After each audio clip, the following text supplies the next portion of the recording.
Quando nós falamos de geologia, nós estamos falando basicamente do quê? Olha só, nós estamos falando de uma ciência que tem como principal objeto de estudo quem?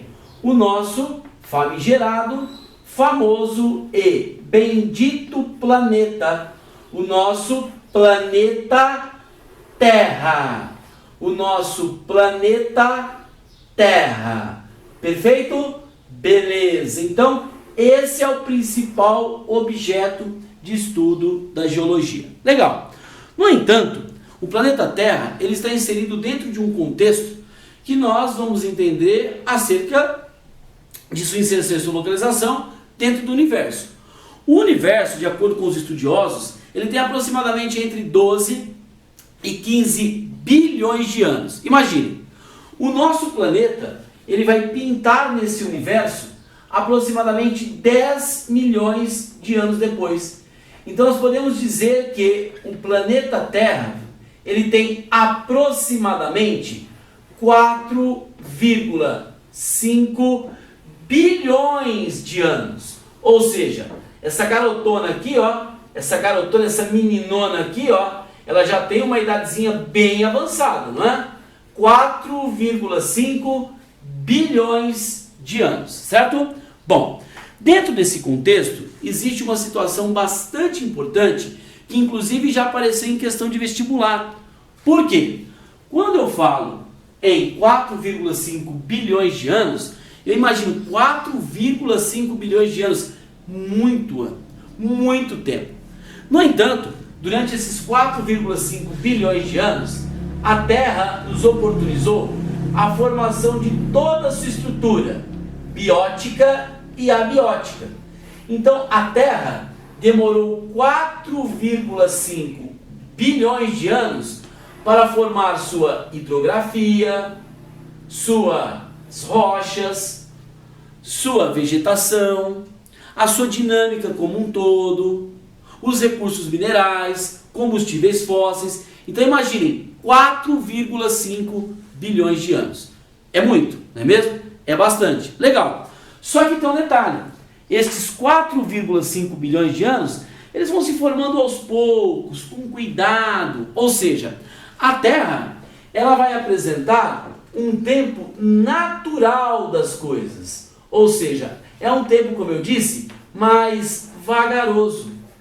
Por outro lado, o ser humano encontra resquícios de início de sua existência na África há 200 mil anos. Imagine, 200 mil anos. Cara, eu estou falando em bilhões. Não estou falando nem em 200 milhões de anos. Eu estou falando em 200 mil anos. Os primeiros resquícios encontrados na África. Agora observe, o ser humano, então, se eu pegar uma escala temporal de um ano, né, pegar esses 4,5 bilhões de anos e transformar isso em um ano, eu vou notar que o ser humano teria surgido nos últimos minutos do final do ano, do dia 31 de dezembro, às 23 horas e 56 minutos. Olha só, mas o ser humano, ele mudou todo o seu cenário. Ele poluiu, impactou, contaminou, alterou as condições climáticas. Então nós vamos dizer que o tempo humano ele é diferente do tempo natural. Enquanto o tempo natural ele é muito mais moroso, ele é muito mais vagaroso, o tempo do ser humano ele é muito mais efêmero. Então eu tenho que tomar cuidado com a forma pela qual eu me relaciono com esse espaço terrestre, não é mesmo? Bom, nós vamos notar que o nosso planeta Terra ele se destaca também por ter as suas chamadas faixas etárias. O que seriam essas faixas etárias? Nós, por exemplo, nós temos a idade juvenil, infantil, adulta, idosa. Isso não é contrário, não é diferente com o planeta Terra. Só que no planeta Terra, ao invés de nós denominarmos como faixa etária, nós vamos chamar do quê? De eras geológicas. Eras geológicas, certo? Muito bem. Nós vamos notar que, então, essas eras geológicas vão nos apresentar importantes acontecimentos existentes no meu planeta Terra. Então, nós vamos notar que a primeira era geológica existente para o planeta Terra é a chamada Era Azoica. O que seria esta bendita Era Azoica? É quando tudo começa. É quando então eu tenho o surgimento da Terra em si. Em seguida, nós vamos observar o avanço para a Era Arqueozoica. O que eu tenho na Era Arqueozoica? Eu tenho a consolidação da estrutura rochosa da Terra, a crosta terrestre. A parte externa da Terra, ela entra, olha só, em consolidação. Em seguida, nós teremos a Era Proterozoica. Já na Era Proterozoica, nós vamos notar os primeiros sinais de vida dentro do nosso planeta Terra. Após a Era Proterozoica, nós vamos identificar a chamada Era Paleozoica. O que seria essa bendita Era Paleozoica? É a era onde nós começamos a observar o avanço do tipo de vida em nosso planeta, além, é claro, de se observar a existência também de estruturas minerais que começam a surgir a partir de então.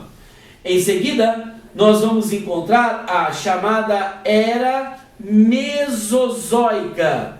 A Era Mesozoica é a era das glaciações, é a era do surgimento dos grandes répteis, até chegarmos em nossa era atual, a nossa Era Cenozoica. Todas essas eras, elas se destacam por apresentar uma divisão. A divisão das eras é chamado de períodos, perfeito?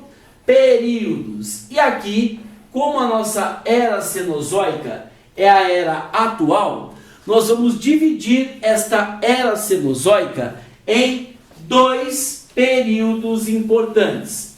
Dois períodos importantes. Perfeito? Quais são esses períodos? Acompanha comigo. Eu tenho o período terciário. E o que eu tive de importante no período terciário? A formação de dobramentos modernos, de grandes montanhas como o Himalaia, de grandes montanhas como os Andes, como as montanhas rochosas, ou seja, Cenozoica terciária. E nós temos também a presença da Era Cenozoica do período atual, que é o período quaternário. Muito bem, o que eu tenho de importante no período quaternário? Eu tenho o surgimento da espécie humana. Perfeito? Mas como eu disse a vocês, olha só, o ser humano ele tem alterado por demais o seu planeta Terra. Essa alteração constante fez com que os geólogos compreendessem o fato de que o ser humano está interferindo e muito no seu habitat. Tanto é que nesse terciário, ou melhor, neste Cenozoico quaternário, nós vamos acrescentar aqui o chamado Antropoceno. Antropoceno. Perfeito? O que seria este bendito Antropoceno? Antropo. Ó, antropo. Significa o quê? Ser humano. Ou seja, é o período ou o subperíodo a qual o ser humano tem impactado significativamente dentro do seu espaço terrestre, dentro do seu habitat.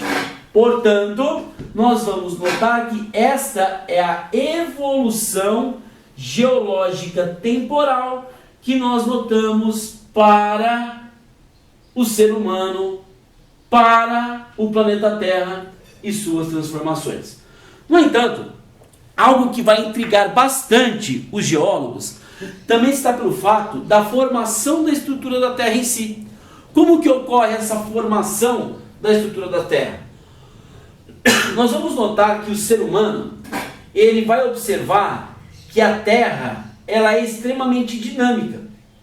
E esta dinamicidade é observada porque lá no passado, a Terra ela era um único continente. Ela não era divididinha tal como nós conhecemos hoje. Ela era formada por um único continente que nós denominávamos como a chamada Pangeia. Não é? Você é íntimo dela, se chama de Pangeia, né? Eu que não sou tão íntimo, eu chamo do que, né? A Pângea. Não é? Ó, Pan, pandemia, Pan, continente, continente único. Eu não sei explicar o fato pela qual, ainda, vamos tentar entender daqui a pouco, mas essa Pangeia, ela se transforma ali no Paleozoico, mais ou menos, Proterozoico, ela vai se transformar em 2 continentes. Quais são esses 2 continentes? Ao norte eu terei a Laurásia. Ao norte eu terei a Laurásia. Perfeito? Ao sul eu terei a Gondwana. Gondwana, certo? Beleza. Aqui eu também terei, se você quiser anotar aí, ó, eu terei 2 oceanos, inclusive. O Pantalassa ao sul e o Mar de Tétis ao norte. Pantalassa e Mar de Tétis. Beleza. Até eu observar que nos dias atuais nós vamos encontrar então a atual delimitação dos continentes, que vai surgir quando? Aqui na era Cenozoica do período terciário. Muito bem, o que os nossos queridos geólogos, cientistas, estudiosos vão ficar intrigados? Espera aí, como que eu tinha um continente único a long time ago, e agora eu observo que eu não tenho mais este continente único? Eu tenho toda uma divisão entre Eurásia, Antártida, eu tenho América, Oceania. Por que esse processo aconteceu em nosso planeta Terra? Legal, então nós vamos nos preocupar com esses estudos. Para a gente começar a entender esses estudos e essa dinâmica, nós precisamos depreender o que nós chamamos de camadas internas da Terra, certo? Vamos começar a estudar primeiro as camadas internas da Terra. Os estudos geológicos são muito recentes, tá? Para você conseguir estudar geologia, você precisa de muita tecnologia, muito estudo, muita profundidade nesse estudo, certo? Então, o primeiro ponto era descobrir como que este planeta Terra, ele divide as suas camadas internas. Beleza! As suas camadas internas, não é mesmo? Bom, então nós vamos notar que a parte interna da Terra, ela é bem quente, tá? Mas muito quente. Quente quanto, Brito? De 4.000 a 6.000 graus Celsius, perfeito?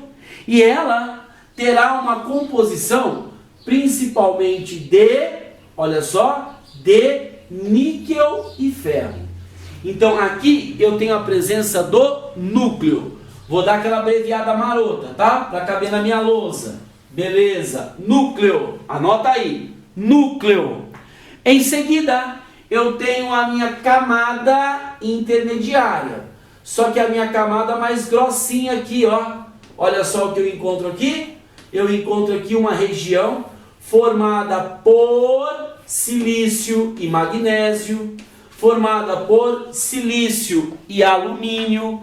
Nesta região eu tenho quem? Eu tenho o manto.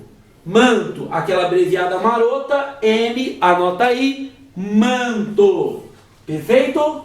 Beleza. Em seguida eu tenho quem? Mais uma camadinha marota aqui, ó, que é a minha camada superficial. É a minha camada rochosa. É a minha crosta terrestre. Abreviei marotamente, C, crosta terrestre. Perfeito? Beleza? Bom, aqui no manto eu terei uma temperatura que vai variar em torno de 2.000 a 4.000 graus Celsius, certo? Entre o manto e a crosta, nós vamos notar a presença de uma outra camada importante. Aqui, ó, eu vou anotar aqui, depois a gente vai voltar para entender por que eu estou anotando essa camada de transição. É a minha chamada astenosfera. Astenosfera, tá? Anota aqui, queridos. Astenosfera. Abreviei marotamente de novo. Astenosfera. Perfeito? Então essas são as camadas importantes. No entanto, o que intriga é justamente o quê? Como que eu não tinha nada e agora eu tenho tudo isso?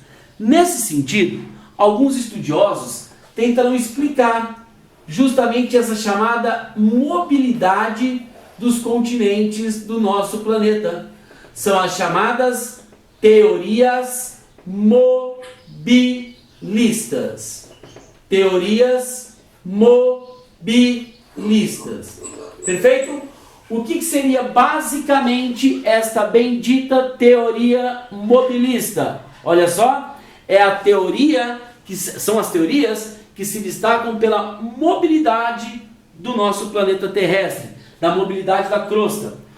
A primeira teoria mobilista importante que nós vamos conhecer é a chamada teoria da deriva dos continentes, ou, se você preferir, teoria da deriva continental. Muito bem, a teoria da deriva continental foi desenvolvida pelo estudioso e cientista Alfred Wegener. Alfred Wegener. O que o Alfred Wegener dizia? Ele dizia o seguinte: eu, observando a crosta, a borda litorânea do continente africano e do continente americano, eu estou para dizer para vocês que me parece que um dia eles estiveram juntos. Muito bem, o que o nosso Alfred Wegener faz? Ele vai estudar o quê? A borda do continente americano. Ele vai estudar as rochas, os restos fósseis, a vegetação, o clima. Beleza, levantei os dados da América? Levantei. O que eu vou fazer agora? Eu vou fazer o mesmo com a minha costa africana. Costa africana. O que eu observei na costa africana? Também as rochas, os restos fósseis, as características físicas, beleza. Então, qual que é a conclusão que ele chega? Ele fala assim, olha, de fato, a costa africana e a costa americana possuem características semelhantes. Então, eu estou para dizer que um dia eles estiveram juntos. Então, eu estou para dizer que o mundo, a sua crosta, ela está em deriva, ela está à deriva, ela se movimenta, ela não está parada. Mas a ciência não é igual ao grupão do WhatsApp, onde você posta alguma coisa, aí o tiozão vai lá e fala assim, refuta, mostra que eu estou errado. A ciência é diferente, chaps. Você vai lá fazer faculdade, você vai lá fazer universidade, você vai lá estudar, e a ciência vai falar para você, prova para mim que você está certo. Viraram para o Wegener e falaram assim, ô Vagnão, beleza, chaps? Então você está apresentando aí a teoria da deriva continental, não é? É. Então você está dizendo que um dia eles estiveram juntos e se separaram? É. Então você levantou dado informação sobre isso? É. Então prova para mim, como que eles se separaram? Então, eu não sei como eles se separaram. O que o Wegener fez? Ampliou seus estudos, foi para a Groenlândia, tentou mostrar que a mesma situação acontecia em relação à Europa e à América do Norte, mas ele morre na década de 1920 na Groenlândia, tentando comprovar a sua teoria. Certo? Bom, mas aí, na década de 1960, nós tivemos um grande terremoto nos Estados Unidos. E esse grande terremoto faz com que os cientistas Yankees começam então a se interessar pelo estudo da Terra e entender possibilidades para tentar atenuar esses impactos. A partir daí é que surge então a teoria da tectônica de placas. Teoria da tectônica de placas. Perfeito? Muito bem. O que a teoria da tectônica de placas nos mostra? Olha só. Ela vai dizer o seguinte, aí são vários estudos, tá, pessoal? É um compilado de estudos. Ele vai dizer o seguinte, que o nosso planeta está dividido na sua crosta em grandes placas rochosas. Essas grandes placas rochosas, elas não param de se movimentar. E essas grandes placas rochosas realizam movimentos de aproximação e movimentos de afastamento. Então, lembre-se que eu falei para vocês, guarde essa informação. Qual? A informação de que isso aqui é quente, só que tem hora que ele chega a 3.000, a 2.500, a 2.800, a 2.100. Por quê? Nesta região, você tem um processo de convecção. Você aprende lá na química, você aprende lá na física, não é? O que significa a convecção? Ar quente, ar frio. Ar quente, sobe. Ar frio, desce. Ar quente, sobe. Ar frio, desce. Onde acontece isso? No manto. Como que acontece isso? Olha só. Ele vai, ó a dinâmica, ó minha placa tectônica, ó. Então tem placa tectônica que se afasta, tem placa tectônica que se aproxima. Agora, quem vai realizar esse movimento? Ó, é o manto que pressiona a astenosfera, que promove então o processo de afastamento e aproximação das placas tectônicas. Tanto é que eles chegam à conclusão que o Alfred Wegener tinha razão. Por quê? Entre o continente americano e o continente africano, você tem uma espécie de cadeia montanhosa no meio do oceano, que é a chamada dorsal mesoatlântica. Dorsal mesoatlântica. Por que essa dorsal surgiu? Porque o continente africano e o continente americano ao sul se afastam, fazendo com que o interior do oceano também se afaste, gerando uma fratura geológica, onde esse magma sai de dentro para fora, levando então à formação do acúmulo de magma e uma espécie de espinha dorsal na minha região. Perfeito? Beleza? Logo, nós vamos notar que na Pangeia eu tinha uma única placa tectônica. E aí é que eu vou conseguir justificar o delineamento atual dos continentes e as várias placas tectônicas existentes. Certo? Bom, dessa forma, nós vamos notar que toda essa movimentação vai promover o surgimento de agentes modeladores do nosso planeta terrestre. Esses agentes vão se destacar por serem agentes internos e externos. Agentes que nós vamos chamar de endógenos internos, exógenos externos, endógenos e exógenos. Agora, nesta aula, a gente aprende só os endógenos, perfeito? Quais são os agentes endógenos? O primeiro deles é o que nós vamos denominar como o tectonismo. Na verdade, por falar em tectonismo, nós já vimos mais ou menos qual a sua forma de ação. O que é o tectonismo? É o movimento de placas tectônicas. Essas placas tectônicas, elas podem se movimentar de duas formas. Como? Ela pode se movimentar a partir da chamada epirogênese. Gênese, formação. Epiro significa o quê? Epiro significa o quê? Continente. Portanto, formação do continente. Tá? Beleza. A epirogênese é um movimento, olha só, vertical, onde a placa tectônica sobe ou a placa tectônica desce. Subiu e forma o continente. Desceu, ela pode formar o assoalho oceânico. Certo?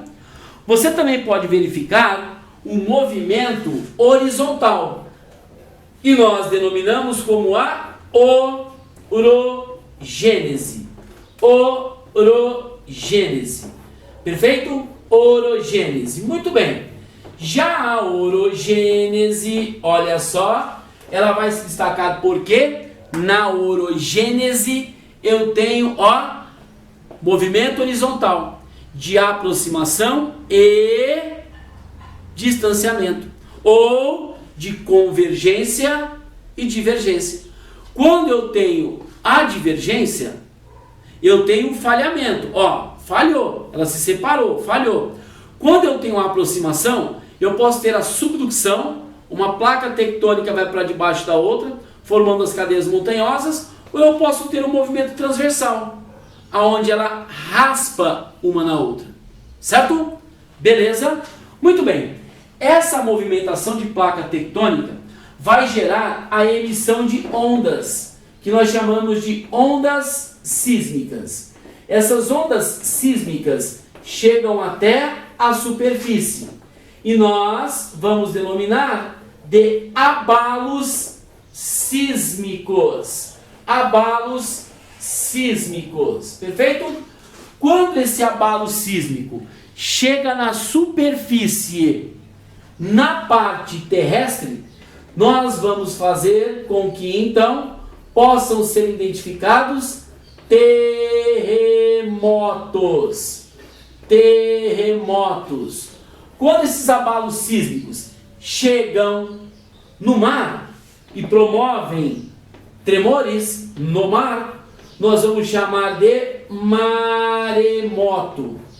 Quando ele chega no mar, e lá no mar você tem a formação de uma grande onda que chega no continente, nós chamamos de tsunami. Tsunami. Perfeito? Beleza. Se eu pegar uma região com abalo sísmico, aonde vai iniciar esse abalo sísmico? Na região do hipocentro, com H. Aonde eu terei o máximo tremor? O chamado epicentro. Epicentro. Perfeito? Beleza. Além disso, nós também temos áreas instáveis, aonde ocorre o chamado vulcanismo. Vulcanismo. Perfeito? O que seria basicamente o vulcanismo? Esse é mais fácil, né? Significa que eu tenho aqui a chamada erupção vulcânica, a partir da chegada do magma na superfície da Terra. Todos esses processos, se ainda acontecem dentro da nossa estrutura terrestre, significa que eu tenho áreas instáveis, como por exemplo o processo a qual nós temos a formação do Círculo de Fogo do Pacífico. Beleza, pessoal? Tranquilos? Tempinho na lousa? Se liga para vocês recopiarem numa boa. Valeu!